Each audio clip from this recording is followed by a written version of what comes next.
Bonjour tout le monde, je vois que vous êtes déjà 9 connectés, c'est cool. Alors, premier web café de notre série.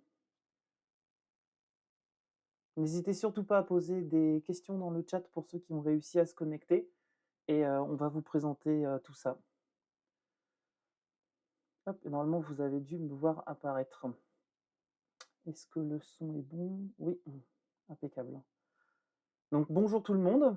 Je vais me présenter rapidement. Moi je suis Quentin, je suis administrateur de l'ISPE et aujourd'hui j'ai le plaisir d'être avec mon collègue Jean-François Dulière que je vais laisser se présenter. Vas-y Jean-François. Salut Quentin, merci pour ton introduction. Bon, alors je suis Jean-François Dulière, j'ai passé 20 ans dans l'industrie pharmaceutique et puis ensuite j'ai fait 20 ans d'ingénierie pour l'industrie pharmaceutique en partant des principes actifs, chimie fine, produits biologiques, process aseptiques, formes solides et médicaments de thérapie avancée. Je suis vice-président de l'affilié France et je suis impliqué dans un certain nombre de groupes au niveau international. Je participe à la rédaction de guides, je suis co-chair d'un groupe de réflexion sur les réglementations pharmaceutiques. Et puis, je suis membre aussi d'un certain nombre de comités de programme sur la conférence annuelle Europe et puis sur Pharma 4.0 et Annexe 1 qui se déroulera fin d'année en décembre. Et je crois que c'est à Rome. Voilà. Impeccable. On a préparé une petite présentation PowerPoint pour vous montrer les sujets du jour. Pour le moment, j'ai demandé dans le chat si niveau audio vous nous entendiez bien. N'hésitez pas à dire s'il y a le moindre souci, un décalage son ou quoi aux caisses. Pour votre information, on a juste 5 secondes de décalage avec vous. Ça vient du fait qu'on stream. C'est tout à fait normal si je réponds pas en moins de 5 secondes. Donc, pour le sujet qui nous intéresse aujourd'hui, on a appelé cette petite série de webcafé ingénierie et caféine. On voulait commencer par présenter ISPE France. Et pour ça, je vais laisser Jean-François faire, puisqu'il est beaucoup plus ancien que moi dans l'association. Ok, je te laisse passer les slides ou je peux le faire? Il n'y en a qu'une là sur la présentation ISPE France. D'accord. Donc, ISPE France est un affilié de la maison globale ISPE, qui est une maison qui est aux États-Unis. On est 22 000 membres au global, on est 6 000 membres en Europe, et en Europe, on a 18 affiliés qui représentent une vingtaine de pays, puisque certains affiliés regroupent plusieurs pays. Comme l'affilié nordique qui regroupe 5 pays et l'affilié DAR, qui est l'affilié langue allemande, qui regroupe la Suisse, l'Autriche et l'Allemagne. ISPE France, on est 220 membres.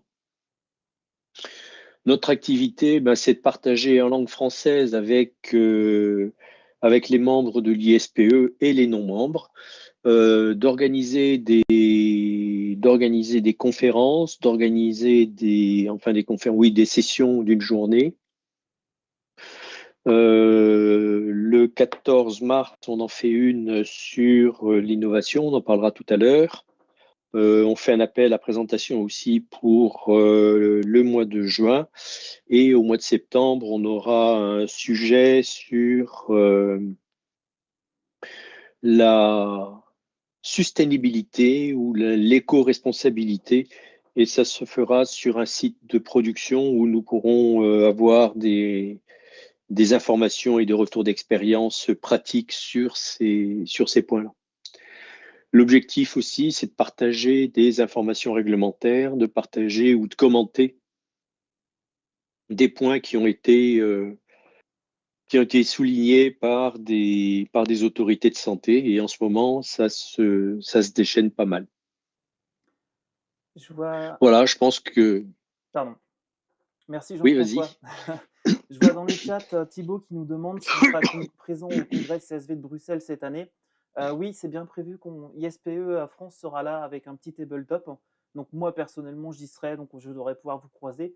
Nous avons aussi Philippe, qui est le président de ISPE France, qui fera une présentation avec un membre du steering committee de GAMP francophone sur l'agilité et qui est Christophe Girardet, pour répondre à ta question, Thibaut.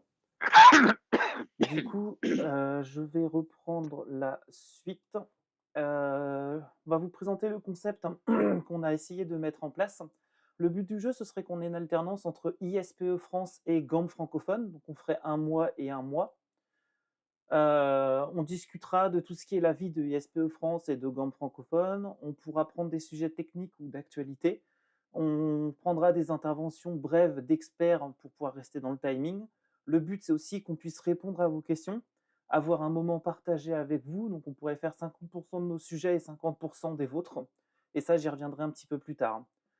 On va essayer de faire ça une fois par mois et il y aura 2 créneaux, 9h et 13h. Pourquoi 2 créneaux? Parce qu'on a vu qu'au niveau du sondage qu'on vous a fait, il y avait quasiment égalité entre le matin à 9h et l'après-midi à 13h. Du coup, on a décidé au niveau du conseil d'administration de faire 2 sessions pour permettre à un maximum de personnes de participer. Au niveau des choix techniques, comme vous avez pu le voir, on est en diffusion sur YouTube. Alors c'est assez perturbant parce qu'on est tous habitués dans l'entreprise à plutôt avoir des systèmes comme Zoom et Teams. En fait, il y a plein de raisons sur pourquoi le YouTube et je vais y revenir tout de suite. Tout d'abord, pourquoi ce choix? Parce que certaines entreprises n'ont pas accès à Zoom. Il y en a aussi qui n'ont pas accès à Teams. Par exemple, en France, 3DS, qui est une boîte extrêmement connue, n'a pas accès à Teams. Twitch, c'est pas une plateforme qui est suffisamment connue de notre audience et cette audience, en fait, elle a majoritairement un compte Google. Sinon, si elle n'en a pas, c'est très facile d'en créer un, voire un deuxième, si vous voulez avoir un compte dédié à cet usage pour l'utiliser en toute confidentialité, on va dire. Autre raison, on va avoir la possibilité d'avoir des enregistrements automatiques pour revoir la réunion du jour si vous le souhaitez. Et nous, si on a une chaîne YouTube, l'avantage c'est qu'on pourra aussi l'utiliser pour vous présenter d'autres choses. Par exemple, la semaine prochaine à la conférence innovation, on va essayer de faire des captations vidéo. Peut-être que si ça marche bien, on pourra vous les remettre sur YouTube par après. Enfin, ça nous permettait d'avoir accès à un logiciel qui s'appelle OBS Studio, qui est un outil très avancé, open source et avec une grosse base d'utilisateurs, parce que tout ce qui est streaming actuellement, ça se fait majoritairement via ce logiciel-là, et ça nous permet donc d'avoir une sorte de SAV par le fait qu'il y a beaucoup d'utilisateurs qui l'utilisent. Au niveau de la diffusion, on va partir sur un créneau de 45 minutes. Ce serait 30 minutes préparées et idéalement 15 minutes de libre pour que vous puissiez vous exprimer. J'animerai la plupart des webcafés avec d'autres membres d'ISPE France, comme aujourd'hui Jean-François. On va diffuser en Full HD et pas en 4K. Pourquoi pas en 4K? On trouve que c'est pas nécessaire dans ce contexte. Le matériel qui supporte la 4K en entreprise est très peu répandu. Majoritairement, vous avez tous des laptops qui sont en Full HD. Et enfin, la Full HD, ça consomme beaucoup moins de ressources d'un point de vue électricité, d'un point de vue réseau. Donc, c'était pas nécessaire qu'on aille vers ce type de diffusion. Enfin, une modération sera assurée. Vous voyez, aujourd'hui, on est deux. Pendant que Jean-François parle, moi, je peux regarder les questions et m'occuper de faire de la modération. Et vous pourrez vous abonner sur YouTube, bien évidemment, et activer les notifications. Enfin, et le pourquoi YouTube aussi, on ne peut enregistrer légalement que les voix des intervenants. Si je venais enregistrer les voix par exemple, de vous, je devrais vous demander une notion de consentement parce que je ne peux pas diffuser librement vos voix si vous ne faites pas partie de l'association, en fait. C'est pour ça. Même Full HD, c'est presque overkill, dit Thibaut. Oui, presque, mais bon, au moins, comme ça, vous pouvez mettre le plein écran. Alors, qu'est-ce qui devrait venir? Bien évidemment, donc on a les webcafés comme on est aujourd'hui, mais on pourra aussi profiter de cette plateforme qu'on vient de mettre en place pour faire quelques webinaires au format court. Par exemple, avec les membres de GAMP francophone, on est en train de réfléchir à la possibilité de vous en faire un sur intelligence artificielle, les pour, les contre. Ça viendra peut-être un peu plus tard dans l'année, je vous en dis pas plus parce que je peux rien vous promettre, mais voilà, on est en train d'y réfléchir activement. Et enfin, on pourrait aussi faire des tables rondes, mais là, on passerait plutôt via un Teams parce que le principe d'une table ronde, c'est que vous puissiez tous vous exprimer et donc là, YouTube ne sera pas le bon outil. Voilà, voilà. Pour les sujets à venir, c'est à vous de choisir. Il ne faut pas hésiter à nous envoyer les sujets qui vous intéressent. Vous pouvez nous contacter par la messagerie privée LinkedIn, les groupes LinkedIn et aussi par mail. Le mail principal, c'est info@ispegamp.fr. N'hésitez surtout pas à nous contacter à ce moment-là. Pour commencer le webcafé d'aujourd'hui, je vous propose qu'on discute un petit peu d'actualité. Et il y a notamment eu un sujet sur un rappel de l'eau de phytose. Et Jean-François, du coup, je te laisse reprendre le truc.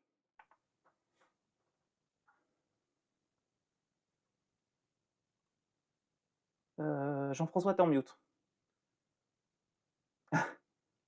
Exact, comme je toussais, je me suis mis en mute. Impeccable. Oui, il y a eu sur les alertes de l'ANSM, il y a eu un rappel de l'eau de phytose euh, il n'y a pas très longtemps. Au départ, ils ont rappelé de l'eau et puis ils en ont rappelé quelques autres depuis, après avoir fait des enquêtes. En fait, ils ont retrouvé dans un lot de phytose, qui sont des comprimés marrons, un comprimé bleu de Phénergan. Donc, c'est un peu gênant. Le rappel s'est fait à partir des patients qui avaient donc reçu la boîte chez eux.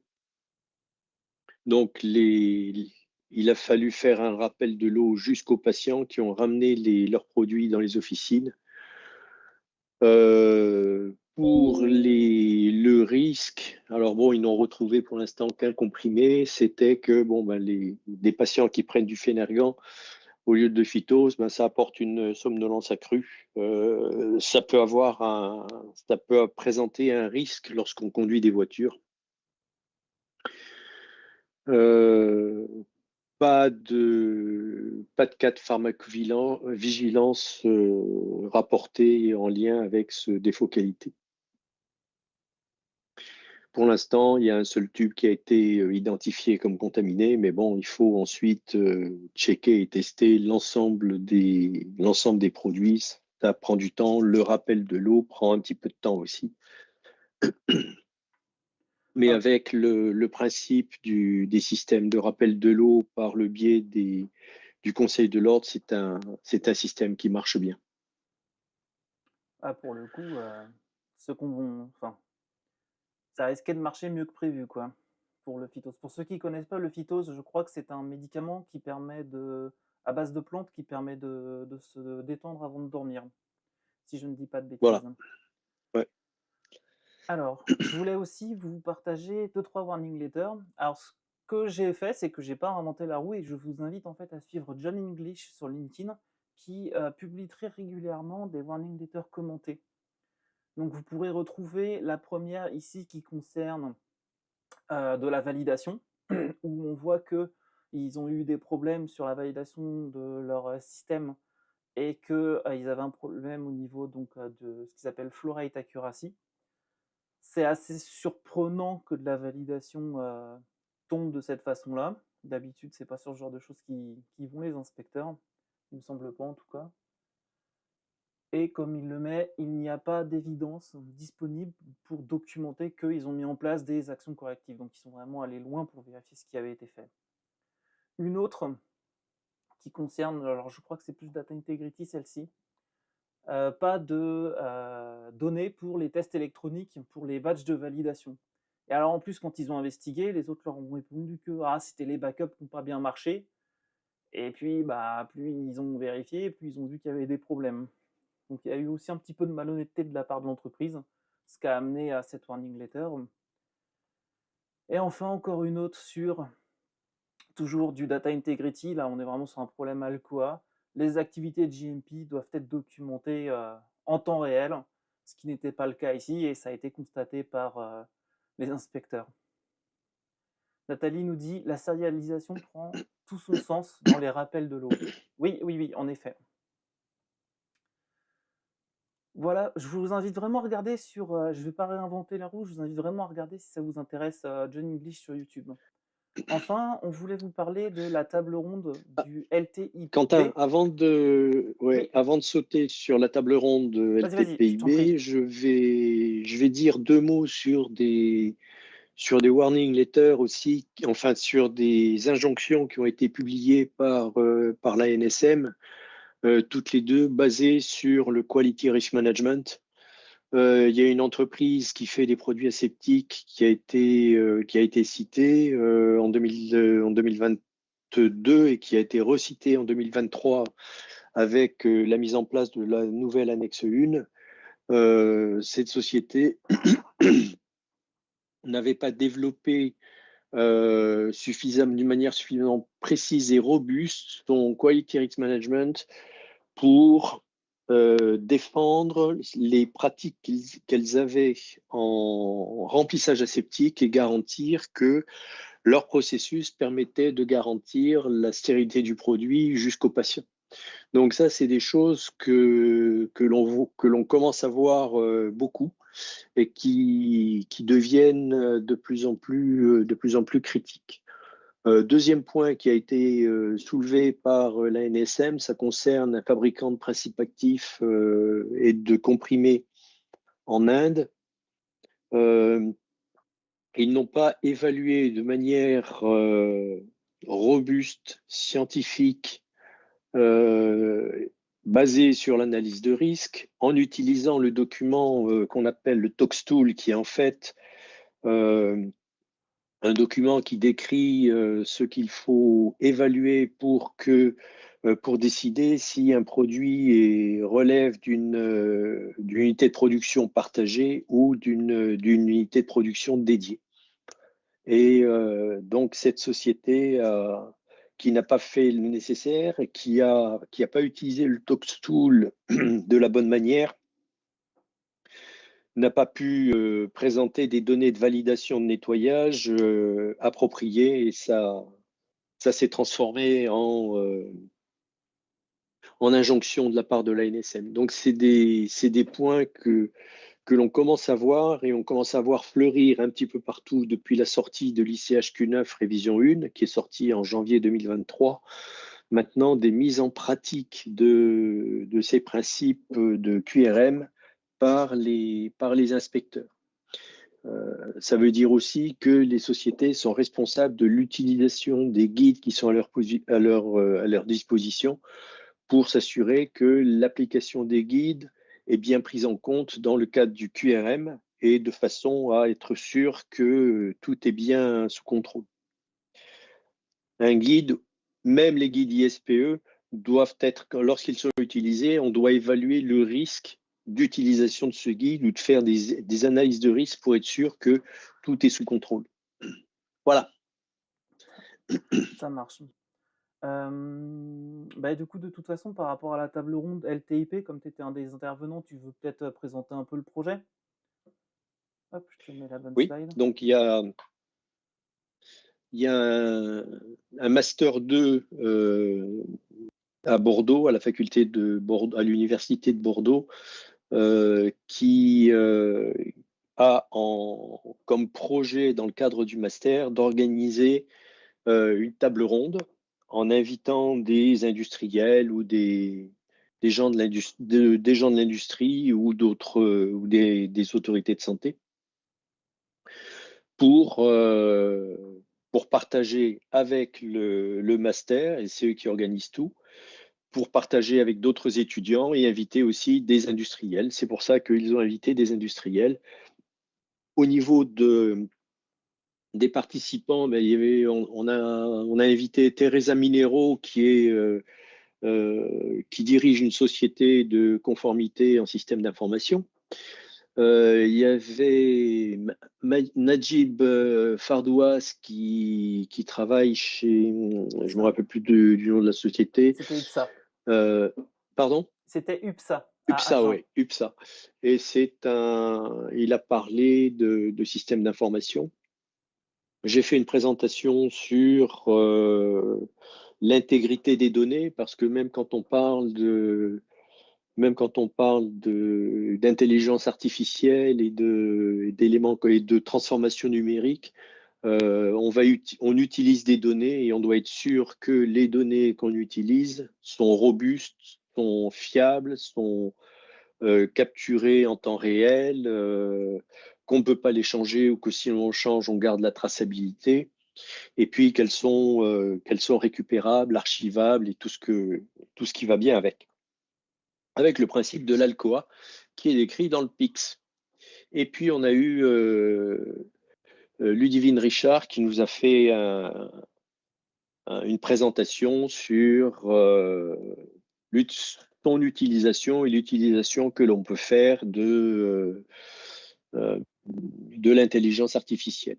Là-dessus, bon, il y a beaucoup à boire et à manger. Je pense que, alors je vois pas mal de sociétés en ce moment qui utilisent de l'intelligence artificielle. Ce dont je me rends compte, c'est qu'elles l'utilisent en interne, avec des outils internes pour leurs salariés, et que ça ne sort pas, pour ne pas être pollué par l'extérieur. Donc ça, c'est quelque chose qui peut fonctionner.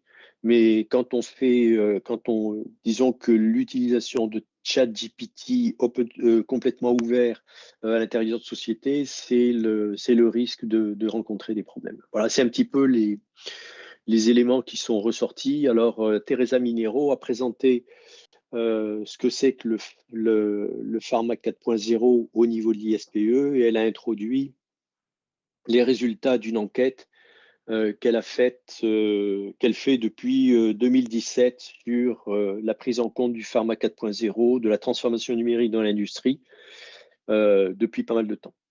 Voilà. Nickel, merci beaucoup. Et donc, vous pourrez retrouver cette table ronde sur la chaîne YouTube du LTPIB.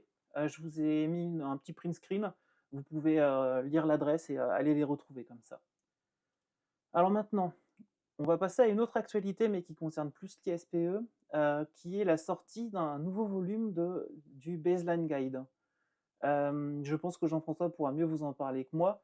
Rapidement, en fait, vous avez le Baseline Guide ISPE qui comporte plusieurs volumes. Donc, le premier, c'était Active Pharmaceutical Ingredient, Oral Solid Dosage Form, Sterile Product Manufacturing Facilities, Water and Steam System.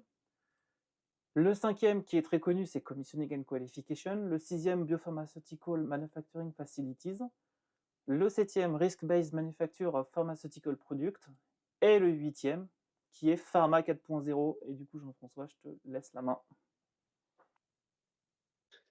D'accord. Donc, ce guide Pharma 4.0, on a travaillé dessus pendant 1 an et demi à peu près. Alors que le SIG, Special Interest Group, Pharma 4.0 avait démarré il y a 6 ou 7 ans. Le guide a été publié en décembre 2023.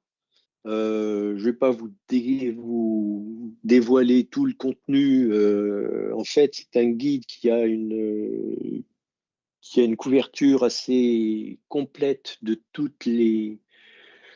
les éléments qui sont utilisés ou qui peuvent être utilisés ou qui seront utilisés dans le futur dans la transformation numérique de l'industrie pharmaceutique, avec des descriptions de robots, avec des descriptions d'outils, et aussi une approche un petit peu globale, intégrant la connaissance, intégrant le management de la connaissance, le management des risques, et un certain nombre de sujets qui, alors, cette transformation numérique aussi, dans le cadre de ce guide, et intègre des documents qui sont largement utilisés dans l'industrie pharmaceutique, au moins en développement, et puis ensuite ça se transfère en production. C'est l'ICHQ8 qui parle du développement des produits pharma, et puis l'ICHQ10 qui parle du management des systèmes qualité. En plus, ce qui est intéressant dans ce guide, parmi, je crois, une centaine de cas pratiques qui ont été soumis par des industriels. 35 ont été retenus et sont décrits dans ce guide. Et ensuite, des publications ou des webinaires seront faits pour l'utilisation des 60-70 autres qui n'ont pas été sélectionnés pour dans ce guide. Maintenant, le futur de ce Baseline Guide Pharma 4.0, ça va vraisemblablement aller, puisque c'est un guide qui est assez, comment dire, assez général, ça va être de développer ce qu'on appelle des Good Practice Guides, dans lesquels on va prendre un point particulier de ce guide et qu'on va développer en utilisant des études de cas ou des cas pratiques pour pouvoir expliciter mieux les systèmes de transformation numérique de l'industrie pharmaceutique. Voilà, je pense que j'ai couvert à peu près le contenu de ce guide. Euh, bon, vous pouvez aller le voir ou l'acheter ou le faire acheter par vos sociétés de façon à pouvoir en prendre connaissance. Donc, je disais, en sachant que le guide coûte 595 euros si vous êtes non membre et 295 euros si vous êtes membre, si je dis pas de bêtises. On a une question de Voilà. Thibaut qui nous dit: on voit de plus en plus de systèmes informatisés qui feraient de la validation intelligente. Est-ce abordé dans ce Baseline Guide 8? Alors, je n'ai pas le contenu complet en tête, et il me semble dans le cadre de ce guide, ils ont abordé le support par des outils au système de validation. C'est aussi quelque chose que l'on rencontre dans le quality risk management, où pour aller vers un certain nombre, pour développer des questionnaires, pour développer des systèmes de management du risque, on commence à utiliser des systèmes automatisés. C'est pas toujours très pratique. Je pense que de toute manière, à la fin, il faut qu'il y ait des gens qui soient capables d'analyser. Et là, il faut des seniors et des experts qui permettent d'évaluer les risques. Je dirais quand on fait des analyses de risque, on a la présence de risques résiduels.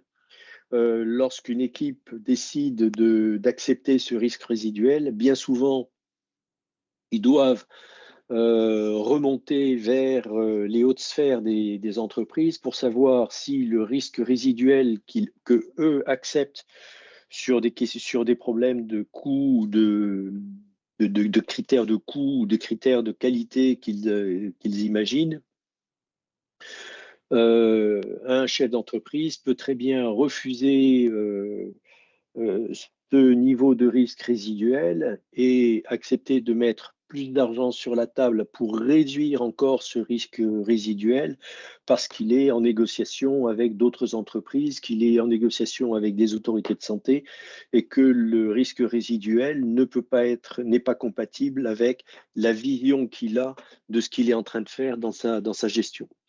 Donc, tous ces éléments-là font partie des choses que l'on adresse. Thibaut précisait sa question, ou dans le sens, il voulait dire validation intelligente égale validation facilitée grâce à l'IA et au moteur de recherche interne puissant. Je pense que c'est un bon sujet, on pourrait peut-être en reparler, mais là, comme il nous reste plus que 10 minutes et on veut encore vous présenter 2-3 choses, je note ta question et ce qu'on fait, c'est qu'on y reviendra peut-être un peu plus tard. Absolument. Si on reprend notre présentation, ensuite, on voulait donc vous parler de notre conférence innovation qui aura lieu la semaine prochaine déjà. L'innovation dans l'industrie pharmaceutique. Pourquoi on a décidé de faire cette présentation-là? Il y a de plus en plus de choses qui se transforment, tout évolue de plus en plus vite. On a des outils de production qui changent, on a des méthodes qui changent, et les organisations doivent s'adapter à tous ces changements et aussi aux changements réglementaires. Donc, il y a beaucoup de choses à dire. et on s'est dit que ce serait très intéressant de faire une journée d'échange et de partage avec vous sur ces sujets-là. Donc actuellement, la conférence aura lieu le 14 mars à Lyon, au niveau des salons Vatel. Alors comme vous avez pu le remarquer pour certains, ISPE France, on est souvent rendu à Lyon ces derniers temps. C'est juste parce que pour 2024, on évite un peu la zone parisienne avec les Jeux Olympiques. Vous pouvez encore vous inscrire sur place si vous nous envoyez extrêmement rapidement vos inscriptions avant ce soir. Mais sinon, vu que là c'est dans une semaine, on préfère que vous vous inscriviez en distanciel si vous vous enregistrez au dernier moment. Mais après, voilà, n'hésitez pas à nous demander si besoin. Est-ce que Jean-François, tu veux présenter l'agenda? Oui, Allez, go. donc on va avoir Alors, on va commencer par une enquête que l'ISPE a fait auprès de fournisseurs de fabricants, auprès d'entreprises pharmaceutiques sur l'innovation, l'harmonisation et les freins à l'innovation en connexion avec les problématiques des autorités de santé et autres qui peuvent être des freins et qui souhaitent ne pas être des freins. Donc ça, c'est un sujet que je vais traiter à la place de Roger Nosal, qui lui est aux États-Unis et qui a dirigé l'équipe qui s'est occupée de ce survey. Ensuite, on va parler de procédés continus avec des aspects réglementaires, des partages d'expériences. Ensuite, on va avoir des nouveautés, une étude de cas sur la fabrication de microparticules lipidiques par une doctorante en pharma. On aura aussi de la qualification sans papier. Et puis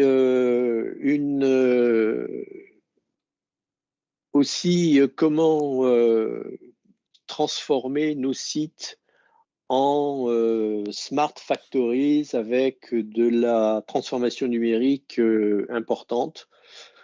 On aura de la production industrielle individuelle décentralisée.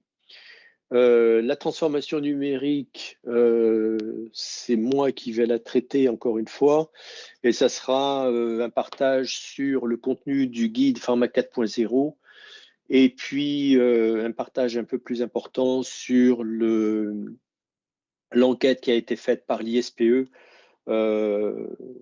le groupe Pharma 4.0 sur la transformation numérique.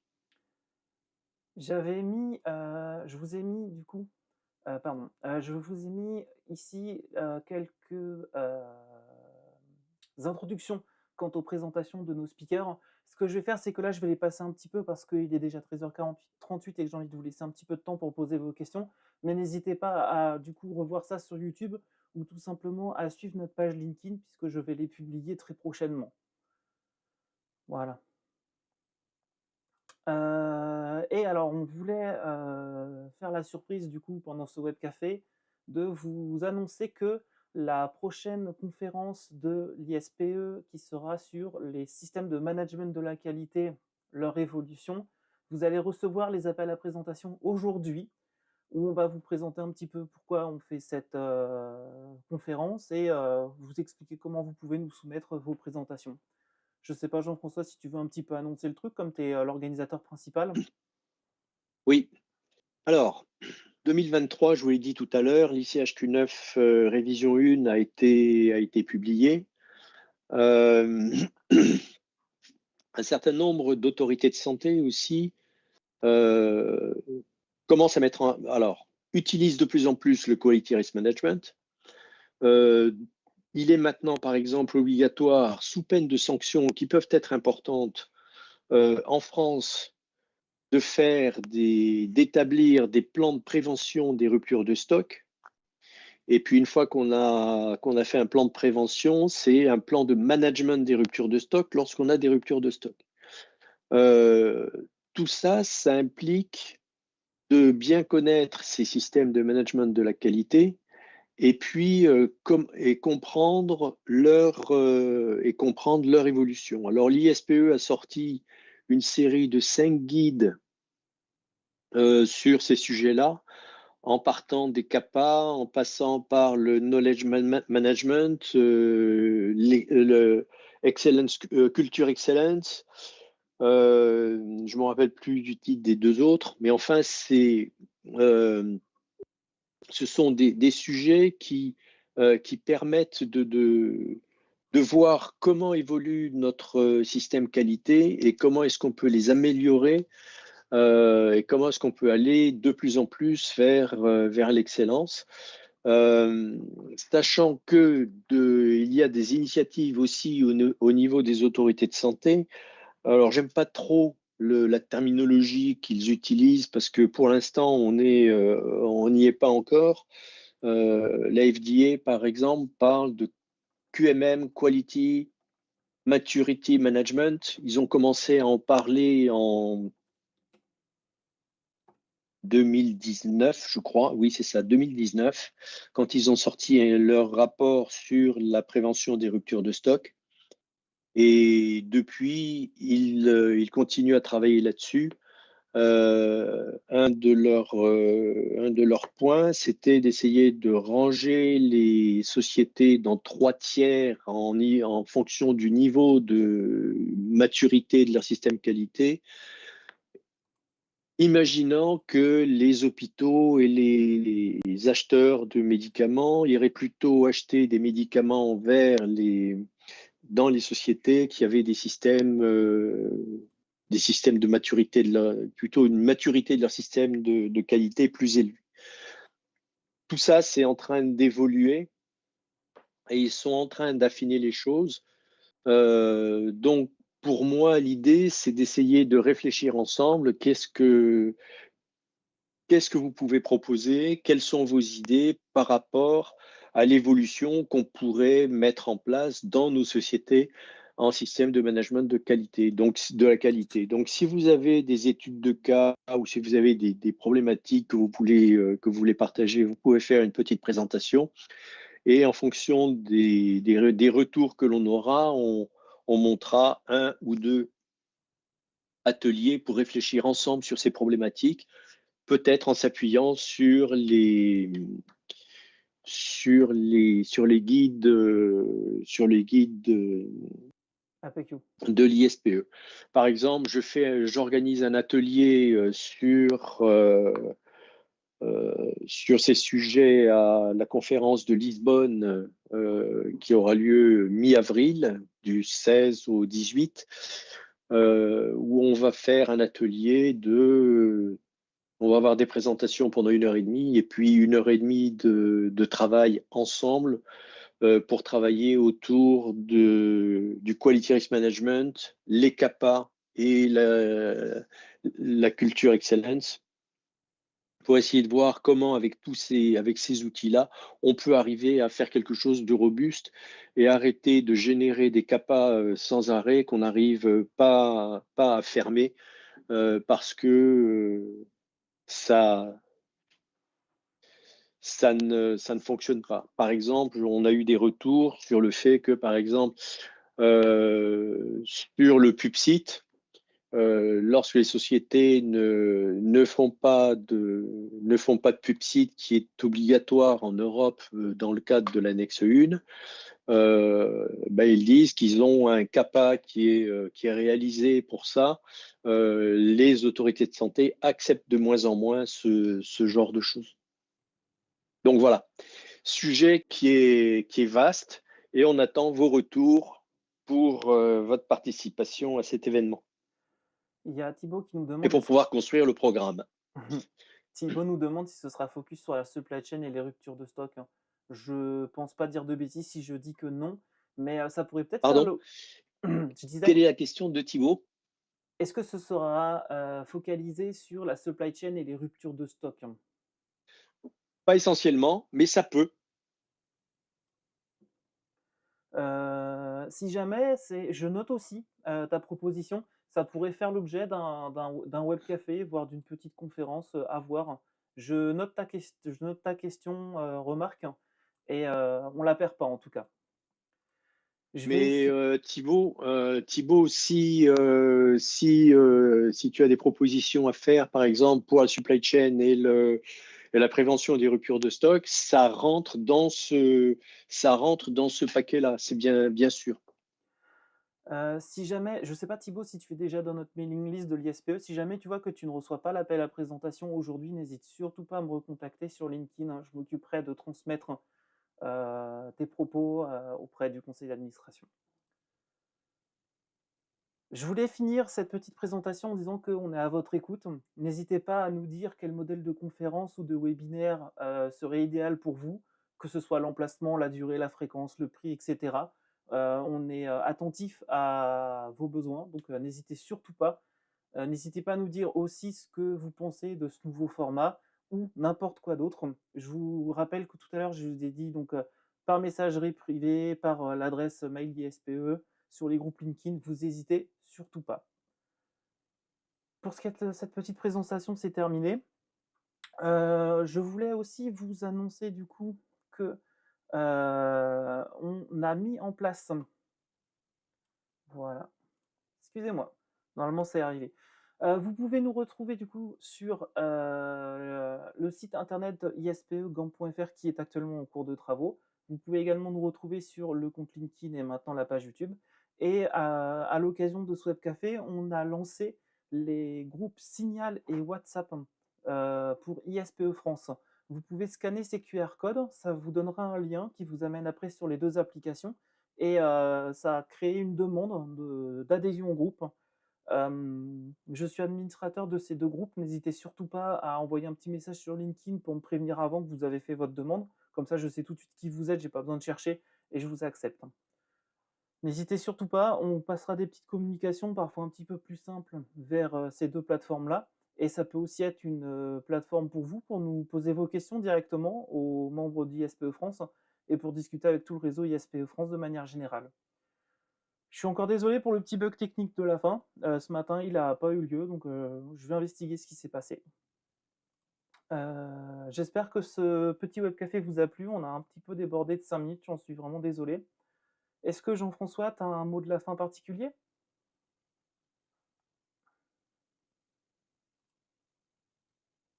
Ah, t'es en mute, t'es en mute.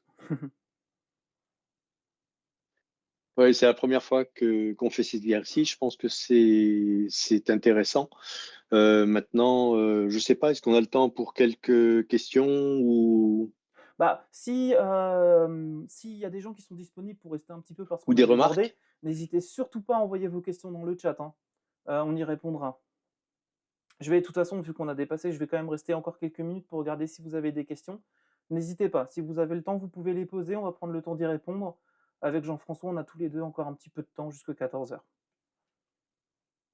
Je vois Lionel, Nathalie et Kilix qui nous disent merci beaucoup, bon après-midi. Je te propose qu'on attende un petit peu, on va regarder s'il y a des questions qui arrivent.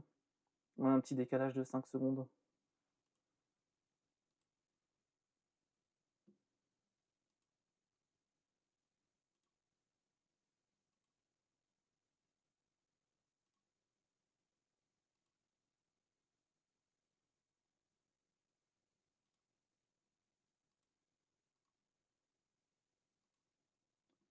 Pour le moment, il n'y a pas de questions qui arrivent. Ok, bon. Bah écoute, ça doit être bon pour tout le monde. Ouais. Ah, Thibaut, y a-t-il des conférences prévues sur le croisement des nouvelles technologies et la pharma? Par exemple, blockchain en production pharma. Alors, c'est des sujets auxquels on réfléchit. C'est des sujets qui vont être traités dans le cadre de webinaires au niveau de l'ISPE international, mais c'est aussi des sujets qui sont traités dans les conférences européennes, par exemple à Lisbonne ou avec Pharma 4.0 et Annexe 1 à Rome en décembre 2024. Maintenant, au niveau du groupe GAMP francophone, du sujet qui ont été traités et qu'on vraisemblablement on va retraiter puisque la demande évolue, les systèmes évoluent et que on doit s'adapter. Et s'il y a un besoin et s'il y a une demande, on traitera ces sujets. Oui, c'est sûr.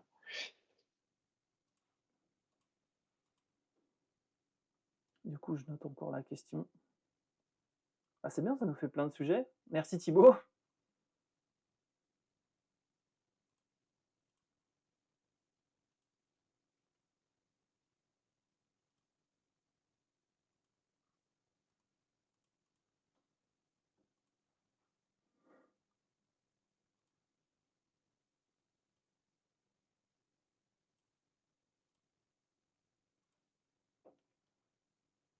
Bon, je vois pas d'autres questions arriver, je pense qu'on va en rester là. Ah, vous étiez 17 quand même. C'est pas mal pour un premier. Bon, merci à tous. Vous n'hésitez surtout pas encore une fois. On reste à votre écoute, hein. Je vous souhaite à tous une excellente après-midi. Et puis je vous dis à bientôt. Merci, au revoir.